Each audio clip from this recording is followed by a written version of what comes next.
De Port-Royal, que reste-t-il à dire? De cette mouvance intellectuelle qui a marqué et influencé tous les savants, femmes et hommes de lettres du XVIIe siècle, nous esquissons le portrait depuis le début de la semaine. Un portrait avec en son centre le cœur. Le cœur et l'amour-propre lundi, avec les essais de morale. Le cœur et la main, mais aussi l'odorat, mardi, autour de l'écriture féminine. Le cœur toujours, qui vient perturber la parole et l'art de penser, hier à partir des écrits sur la logique. Nous voilà donc face à un portrait fidèle, un visage au contour nettement dessiné, mais le cœur n'a pas dit son dernier mot, car il manque à cette esquisse un regard, une écoute et un costume. Il lui manque un théâtre, il lui manque Jean Racine.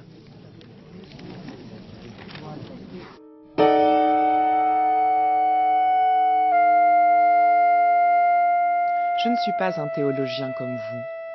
Je prendrai pourtant la liberté de vous dire que l'Église ne nous défend point de lire les poètes, qu'elle ne nous commande pas de les avoir en horreur. C'est en partie dans leur lecture que les anciens pères se sont formés. Saint Grégoire de Nazianze n'a pas fait de difficulté de mettre la passion de notre Seigneur en tragédie. Saint Augustin cite Virgile aussi souvent que vous citez Saint Augustin. Je sais bien qu'il s'accuse de s'être laissé attendrir à la comédie et d'avoir pleuré en lisant Virgile. Mais qu'est-ce que vous concluez de là? Direz-vous qu'il ne faut plus lire Virgile et ne plus aller à la comédie? Mais saint Augustin s'accuse aussi d'avoir pris trop de plaisir au chant de l'Église. Est-ce à dire qu'il ne faut plus aller à l'Église? Et vous autres, qui avez succédé à ces pères, de quoi vous êtes-vous avisés de mettre en français les comédies de Terence? Fallait-il interrompre vos saintes occupations pour devenir des traducteurs de comédies? Encore, si vous les aviez données avec leur grâce, le public vous serait obligé de la peine que vous avez prise. Vous direz peut-être que vous en avez retranché quelques libertés, mais vous dites aussi que le soin qu'on prend de couvrir les passions d'un voile d'honnêteté ne sert qu'à les rendre plus dangereuses. Ainsi vous voilà vous-même au rang des empoisonneurs. Est-ce que vous êtes maintenant plus saint que vous n'étiez en ce temps-là? Point du tout.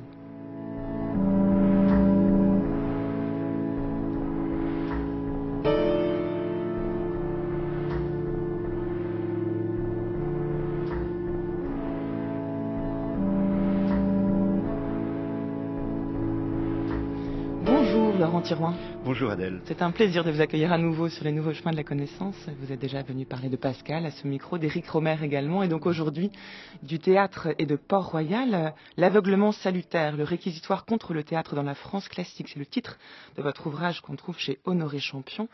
Et vous allez donc conclure cette semaine consacrée à Port-Royal. Alors, comment comprendre que Jean Racine, dans la lettre que j'ai lue, lettre à l'auteur des hérésies imaginaires et des deux visionnaires, s'en prenne à ce point aux auteurs, notamment à Nicole de Port-Royal?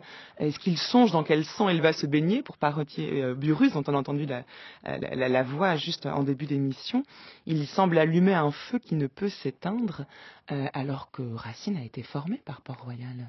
Oui, et le Racine qui écrit cette lettre en 1666 est encore le jeune Racine qui sort à peine de Port-Royal, qui commence à rencontrer le succès dans la carrière dramatique avec Alexandre et qui force un petit peu le destin en s'attaquant à ceux qui l'ont formé, en s'attaquant à ceux qui lui ont appris le grec, à ceux qui lui ont fait comprendre la littérature et à ceux qui l'ont même aidé à réfléchir sur les questions centrales anthropologiques. Qu'est-ce que la liberté? Qu'est-ce que le désir?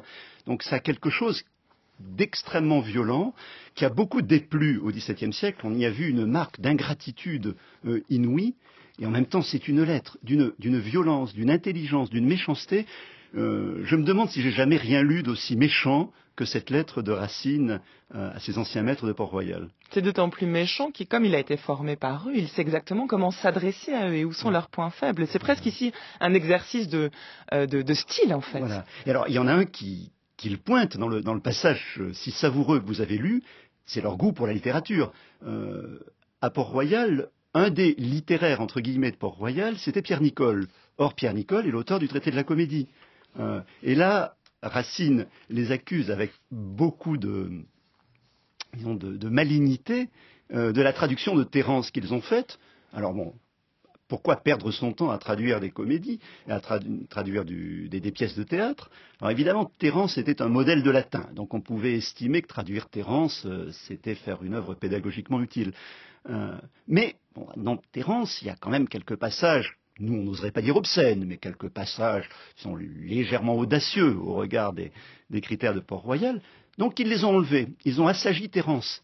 Mais comme ce sont les mêmes qui disent que plus la comédie est morale, plus elle est dangereuse, parce que moins elle fait peur, plus ses méfaits s'exercent à l'insu des personnes qui ne s'en méfient plus, ils ont donc fait pire que tout. Ils ont non seulement traduit Terence, mais ils l'ont moralisé. Donc ils l'ont rendu, au regard de leurs propres critères, ils l'ont rendu encore plus dangereux. Donc Racine entre vraiment dans la logique de leur argumentation antithéâtrale pour la démonter et pour l'ébranler. Alors revenons déjà à la base, c'est-à-dire que reproche Port-Royal au théâtre? Dans quelle mesure celui-ci représente-t-il un danger? C'est un problème pour nous. C'est-à-dire qu'il y a deux façons de le prendre. Soit on baisse les bras et on se dit ces gens étaient tellement coincés, tellement incapables d'apprécier les bonnes choses, ils étaient tellement jansénistes au sens caricatural et faux qu'on s'est mis à donner à ce terme au moins depuis le XIXe siècle. Donc, ils étaient tellement coincés qu'ils ne supportaient pas le théâtre, surtout au moment où le théâtre était devenu beaucoup plus moral, beaucoup plus exigeant, avait donné lieu à des chefs-d'œuvre. C'est quand même l'époque du traité de la comédie de Nicole, c'est l'époque de Corneille, Molière, Racine. Oui, puis l'extrait qu'on a entendu en début d'émission de Britannicus ne donne aucun motif de condamnation. Donc, voilà. Donc il faut comprendre autrement les raisons qu'ils ont, qui me semblent être des raisons importantes et qui restent intéressantes pour nous. C'est-à-dire que ce sont des personnes, étrangement, qui croient beaucoup au théâtre, qui croient à la puissance du théâtre. Et on se trouve au XVIIe siècle dans une situation un peu étrange, c'est que ceux qui prennent la défense du théâtre ont tendance à la prendre avec des arguments venus de saint Thomas d'Aquin, en disant c'est un honnête divertissement. Depuis que le théâtre est devenu sage, ça ne fait de mal à personne, ça permet de s'arrêter un peu dans ses activités sérieuses, dans son travail, dans sa prière. Voilà, c'est ce qu'on appelle de façon un peu pédante et aristotélicienne le trapélie, c'est-à-dire le besoin de se détendre, la détente. Et ça, c'est les défenseurs du théâtre. Et ceux qui attaquent le théâtre disent que c'est un moment extrêmement grave, que le théâtre a une puissance telle qu'il vous ébranle, qu'il vous donne des sentiments dont vous n'êtes plus maître, qu'il fait passer en vous des pulsions qui vous échappent. Et donc, ils croient à la puissance de l'art théâtral et sont amenés à en faire une sorte d'éloge pour nous. J'ai toujours été frappé de voir que eux qui se servent chez Saint-Augustin ont trouvé un continuateur un peu inattendu en la personne d'Antonin Artaud, qui a repris les termes d'Augustin et la comparaison du théâtre et de la peste. La capacité du théâtre, capacité contagieuse du théâtre, la puissance de contamination qu'il a, est pour Artaud une des marques de la puissance du théâtre et de la grandeur du théâtre. Alors la puissance de contamination, ça c'est vraiment fascinant parce qu'en réalité ce que Nicole reproche au théâtre, c'est la force vive des images de théâtre qui, parce qu'elles sont tellement puissantes et qu'elles ne passent pas forcément par le contenu même de la pièce, sont d'autant plus dangereuses. Elles viennent ainsi corrompre l'âme, mais c'est parce qu'il est tellement conscient de cette puissance de l'image de théâtre qu'il va le condamner, de même que c'est parce que Platon connaissait la puissance de la poésie et du mythe qu'il pouvait le condamner dans une certaine mesure au sein de la cité. De même, c'est parce qu'il a bien conscience de cette force pernicieuse, on dirait quasiment inconsciente aujourd'hui, de la force du théâtre, qu'il en vient à le condamner. Donc c'est bien ici important de comprendre qu'il ne s'agit pas ce n'est pas le contenu des pièces de théâtre qu'il condamne, c'est cette force quasiment inconsciente qu'exerce sur nous le théâtre. Oui, vous avez tout à fait raison, parce que c'est même, ça a été remarqué depuis un certain temps, c'est un des précurseurs de l'idée d'inconscient, Pierre Nicole. À plusieurs moments, il n'a pas fait un grand traité sur l'inconscient, je ne veux pas vous dire que Nicole et Freud, c'est le même combat, mais il a à plusieurs reprises été amené à mettre en lumière ce qu'il appelait alors lui des idées imperceptibles, des choses qui circulaient au sein de notre psyché dont nous n'avions pas conscience.